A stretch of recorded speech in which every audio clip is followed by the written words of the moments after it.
the last episode, we drove to Hamningberg, as far north as you can drive on mainland Europe. This time, we're heading to Hamningberg, another remote outpost on the edge of the Arctic Ocean. The road to get there is one of the most dramatic coastal drives in all of Norway. It's a journey we'll never forget. Hello and welcome to another stunning day in Norway. We spent 2 nights at this beautiful cliffside spot. You don't get much better than that. We're just heading on today. We're going to keep on heading along the top of Norway as much as we can. A couple of other little places we're going to go visit. So I've just seen there's another fjord down here. We haven't been this way yet, so we thought we'd go and take a look. It's another in and out, I think about 14 kilometres. Go and have a look. Come along, it'll be fun.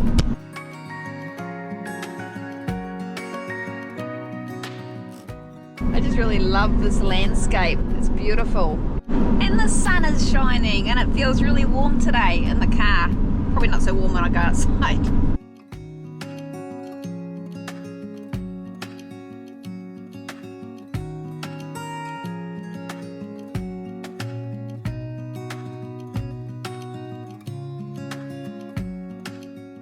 Kjøllefjord is a small fishing village tucked into the sheltered bay on the Arctic Ocean. People have lived here for centuries, surviving in one of the harshest climates in Europe. The Sami once brought their reindeer herds here, and in the 1600s, Kjøllefjord was already a trading post for cod and seal oil. During World War II, retreating German troops destroyed nearly every building, but the village was rebuilt. Today, it's still a working port, surrounded by wild Arctic beauty. Well, that was a great little stop, great little detour. We were driving through the town trying to find a toilet, and then I saw City Hall, and then I saw they had a library there. They said we could use their shower. They had free internet, so I was able to get some internet uploaded, get my video uploaded, and as well as that, they said we could help ourselves to tea, coffee and biscuits. Which the pensioners left behind. It was pensioner day on Tuesday, so it worked out really well. They probably looked at us and thought we were pensioners. Took pity on us. And the best thing about it, it cost absolutely nothing. So that's it, we've just finished our little detour up to Hamningberg, and now we're back onto the 98. So we're going a new way now, we haven't been this way yet.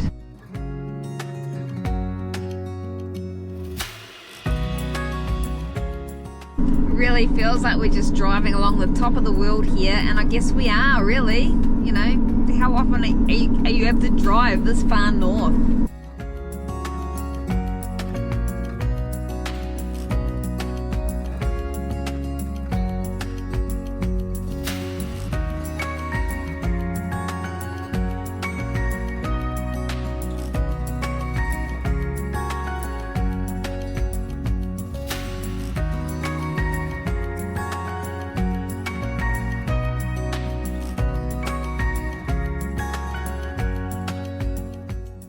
The scenery just keeps getting better and better. It's crazy.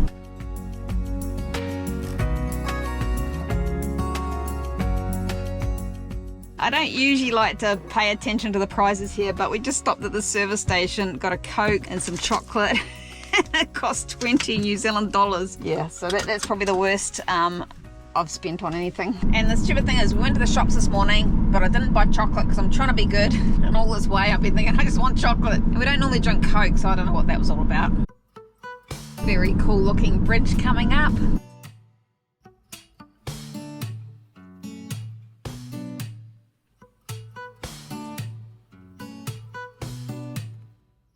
We turned off and drove up the coast towards Hamningberg. It started off pretty chilled. Ocean on one side, open tundra on the other. It was a nice, peaceful drive. At that stage, we had no idea what was coming. The calm scenery was soon to become much more dramatic.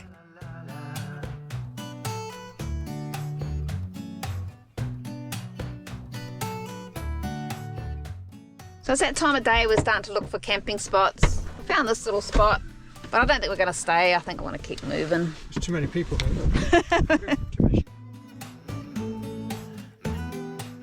It's 7:30, we're still driving. There's been plenty of nice little places to stop, but we want to get up to the Arctic Ocean again.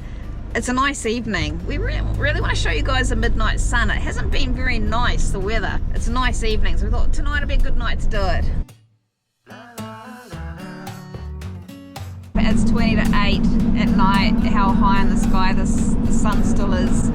I just love this. It's a real experience. I've been really itching to do a midnight drive and a midnight hike. And we have done a midnight hike, well it's a midnight walk. No matter what time we go to bed, I'm still seem to be awake really early. Bertie's good though, he blocks out the sun pretty well. Very narrow road, with the sun straight in our eyes.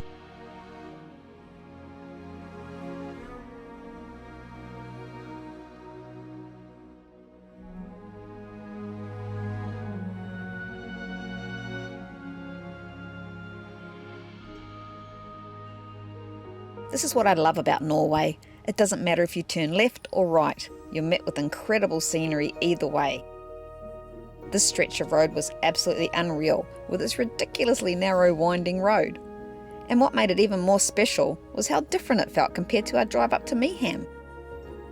What a drive, eh? Absolutely stunning through there. This road is so freakishly narrow and there's not a lot of overtaking spots. Oh, I just hope we don't have to pull over for a big truck or something. Both were amazing drives, but a totally different experience. That's the magic of Norway. You never know what you're going to get, only that'll probably take your breath away. It's really weird how there's snow so close to the sea, but I guess it is the Arctic. So the Arctic Ocean here doesn't freeze, not like the one in North America. It's because of the Gulf Stream. It's too warm. When I looked up this road in the spot that I wanted to go to, I had no idea the road was going to be this narrow. Mike's done a big drive today.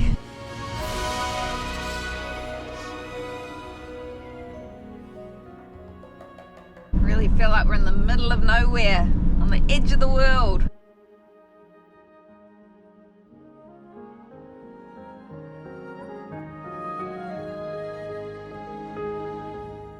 I'm so lucky to have Mike by my side. Neither of us really knows what we're doing, but we have set roles. Mike drives, I film and pick the route. My research is zooming in on the map, picking a spot at the edge and heading there. Mike never questions it, usually has no clue where we're going, and just enjoys being the driver. 11 hours later, we're still winding along these narrow roads looking for a camping spot. Does he complain? Nope. He just keeps driving and smiling, probably just relieved I haven't asked to take the wheel. We're not as far north as we were yesterday. There's a fox up there. Sorry? A fox.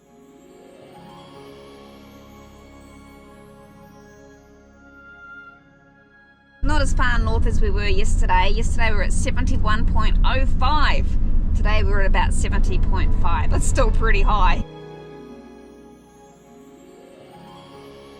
So we made it. We're just looking for a little spot to park for the night. Stopping right. This is the spot, I think. Look at this. We'll be able to watch the midnight sun from here. Hopefully the clouds aren't going to be there all night. Cold. It's freezing out there. I think we'll be showing you the midnight sun from inside the van. Just sitting here waiting for midnight so I can show you the midnight sun. It's currently 20 to 11. And that's how high the sun still is. Another hour, we'll check it out. We'll show you. We should probably go for a midnight stroll. It's cold out there, but we might do. Look at it. Look how bright it is. So we're going for it. We're going to go outside, going to brave the elements. So it's actually midnight right now. We're going to go see if we can see some puffins out there and maybe some eagles.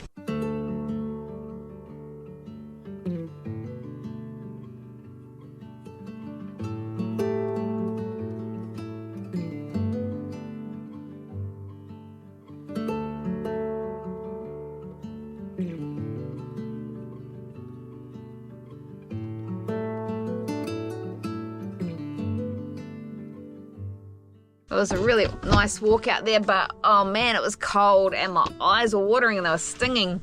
And we saw a fox, that was pretty cool. Mike saw a white-tailed eagle. Didn't see any puffins, I was hoping to see puffins. But it's what is it now, 1:30? No, 12:30?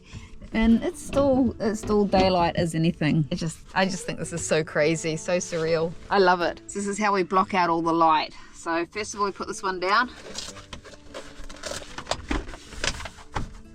Then we do this one. Then we do this one. That just goes up there. Good night. Nice and dark. Oops. This is how we're able to sleep. Good night.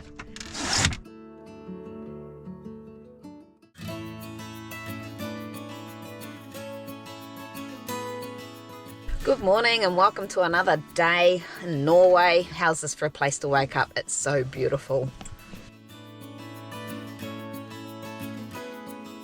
So we're in a little place called Hamningberg. It's the middle of nowhere. I'll put it on the map and I'll show you. This little camping spot is just down this little gravel road.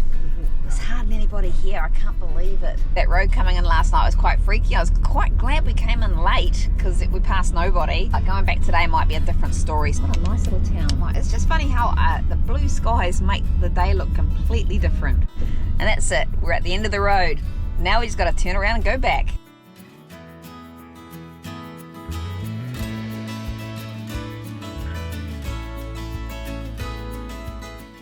So that really narrow road we drove in on last night, we got to drive back out it again.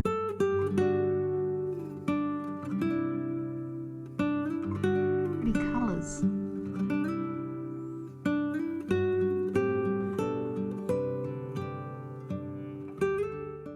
Roger over there, not Roger, Bertie over there. Snow on the mountain still. We're actually looking for puffins, but I don't think we're going to see any.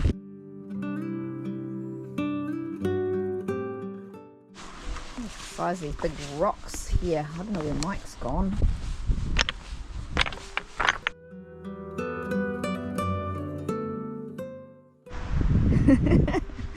Mike's picking up the rubbish. All the rubbish that's a couple of metres. Within a couple of metres. It all comes down underneath that rock there. They got little rubbish piles. So they do these beach clean-outs. They collect all these rubbish into piles and then they'll come pick it all up. The human race, eh? We're a messy bunch. Mike just said it. If everyone did a little bit, it'd get cleaned up. Yeah, it's like a little sea urchin. Ooh, spongy stuff.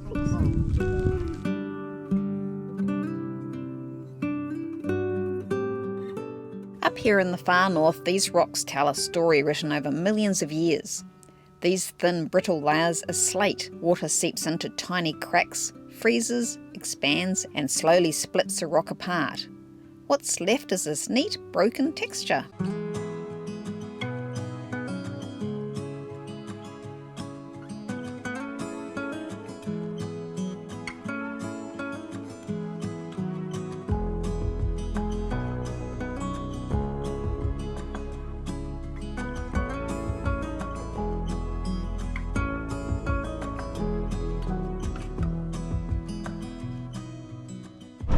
That over there is Vardo. It's a little island. There's a 3-kilometre Arctic Ocean tunnel to go through. I can't do it. It goes down real deep. So there's the tunnel there. It looks like a big snake ready to just suck you in and eat you. A great yawning chasm. If you know, you know. Is it just me, or is it hard to agree with what you're trying to explain? This is the underwater tunnel. I'm not going in there. Oh, it's spooky as. Hello. Goes under the Arctic. We could sit in the shade. Listen to the sound as they go through. Here comes a truck. I'll get out of the wind.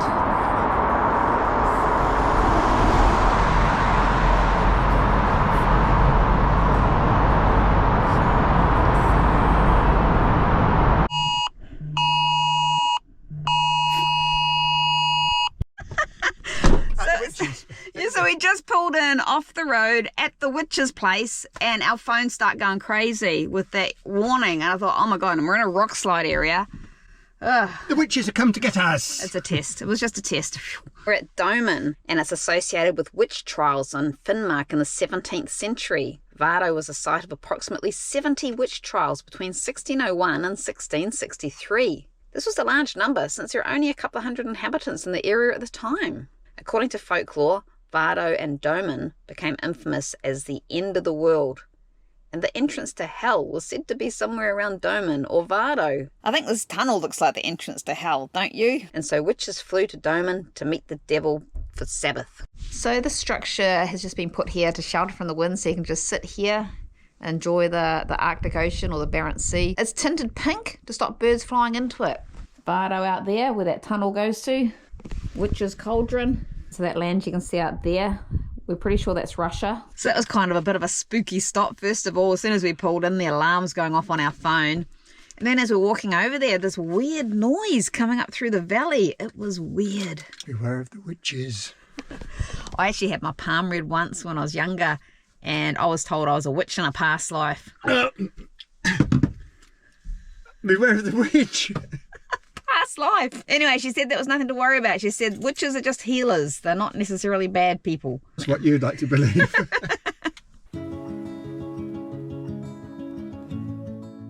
It feels like summer, except it's only 10 degrees. We drove back to the town of Vadso, where we parked outside the library for the night and caught up on some internet and video editing. The drive up to Hamningberg and back was so incredible, we didn't think anything could top the experience. But Norway continues to surprise us. Join us in the next episode, where we drive up to Bertie, another quiet spot on the Arctic Ocean, and this time we're in for something truly special.